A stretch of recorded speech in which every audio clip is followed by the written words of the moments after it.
Hello and welcome back to Copper Star Precision, the channel dedicated to getting you more points in your competitive shooting endeavors. We're going over the NRL22 July Course of Fire for 2022. If you haven't seen the previous video on the previous stage, I will link it up above. But definitely you want to be subscribed to this channel because we're going over each of the stages this week before the first match to give you the best chance of performing and getting the most points during these stages. We talk strategy, we go over position building. It's a fun time. So make sure you like, comment, and subscribe, all that good stuff. So without further ado, this is stage number 2. It's called Boston Tea Party, 120-second par time, 10 rounds. We usually use option 1 at the range that I'm at, so I usually go with that. And if you're new here, what I do is I write down the target sizes. This helps gives me an idea. Here we're going to be doing the essentially a interesting stage because the targets vary in size, obviously. They're all the same distance, so we only have to dial for one distance, but we have to kind of choose which targets we're going to engage.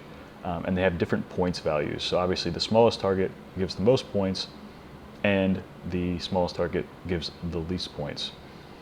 So you kind of have to pick. This is kind of like a know your limits and sort of know your confidence level ability when it comes to the stage. So let's take a closer look at the course description. So here I always write down what my usual elevation is just for that stage. If you're new here, I do this as a sanity check. Obviously I'm going to check the day of, environmentals, all that kind of stuff. But I put that here just as a kind of a reminder of what I should expect from my rifle. This would be different for your rifle. Let's look at the course description. On the start signal, the shooter will move to a prone supported position and select which target he/she will engage. If the shooter decides to change targets, then they will need to announce it to RO prior to engaging the target. So essentially we get our choice here. Now, the good thing about this stage is that we are in a prone supported position. So that means prone, bipod, rear bag, nice and stable, low to the ground, low center of gravity, should be super stable. This should be something that everyone should be comfortable with because it's probably the first thing you do getting behind a rifle. You don't do the crazy positional stuff, you shoot prone. So, but the question is, how do we approach the stage, you know, given the various target sizes? So I've got a couple different ideas here, and you know, let me know in the comments what you plan on doing. Step 1 is going to be dial 1.8 and set parallax. The targets are all at 100 yards. They're all the same distance. So, you know, there's no dialing turrets or anything like that. That's great. Strategy number 1 is go big or go home. So you go for the small target, you have confidence in your rifle's ability, you have confidence in your ability to have good shooting fundamentals that includes, you know, breathing, respiratory pause, trigger squeeze, follow through, you know, making, you know, watching the impacts, seeing the bullet path. If you are confident and you are a, you know, exceptional shooter, strategy 1 might be for you, go big or go home. Strategy 2 might be know your limits. If you know that you can probably hit one of the smaller targets, the larger targets that are worth fewer points, so the 2-inch target being worth 8 points, or the 2.5-inch target being worth 5 points, maybe that's your strategy, you know. And if maybe you get a couple of impacts on the targets and you build your confidence, then maybe you go to the higher targets. Remember, you need to tell whoever is spotting to be looking at the target that you are shooting at.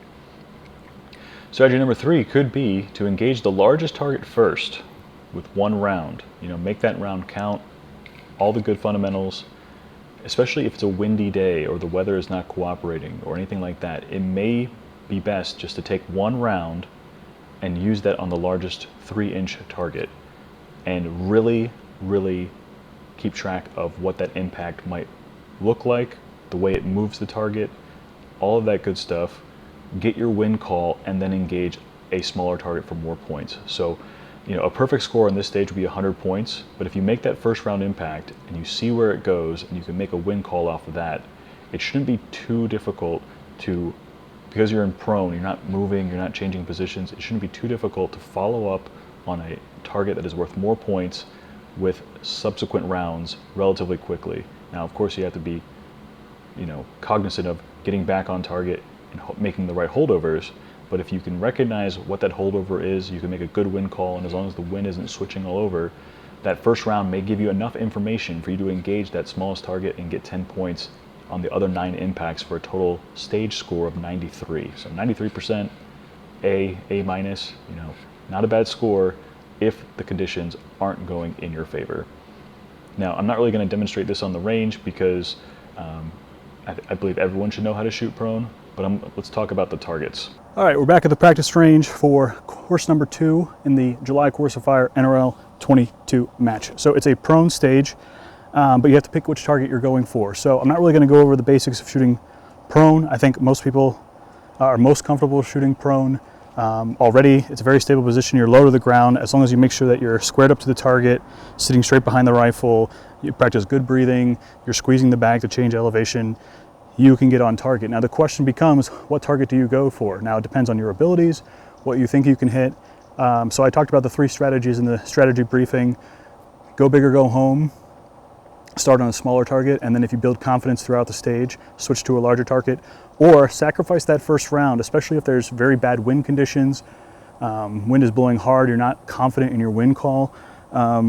Taking a shot at the first target and then really paying attention to how that reacts. So I have this paper plate here. Essentially this is going to represent the target.